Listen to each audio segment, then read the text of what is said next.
বঙ্গের বিভিন্ন জেলায় পালিত হলো বিশ্ব পরিবেশ দিবস। কোথাও বৃক্ষরোপণ, আবার কোথাও জনসচেতনতার মাধ্যমে আগামী দিনের পরিবেশ রক্ষার সংকল্প নেওয়া হলো।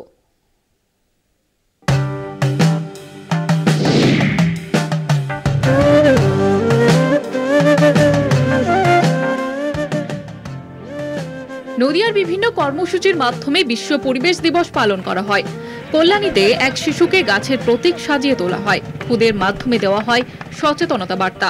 গাছ ছেড়েছো তুমি? ভালো লাগছে? কত মানুষের হাতে গাছ তুলে দিলে তুমি?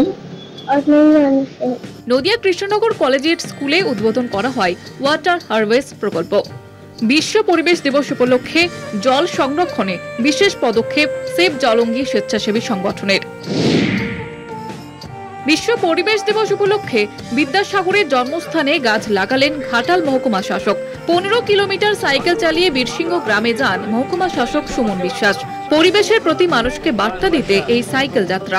আমরা আজকে যাচ্ছি ঘাটাল ঘুষপাতা থেকে বীরসিংহ বিদ্যাসাগর জন্মস্থান সাইকেল চালিয়ে 15 কিলোমিটার।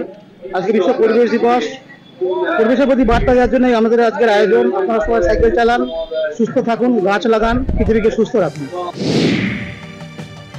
শহর থেকে গ্রাম সর্বত্রই দেখা গেল পরিবেশ রক্ষায় সচেতনতার ছবি।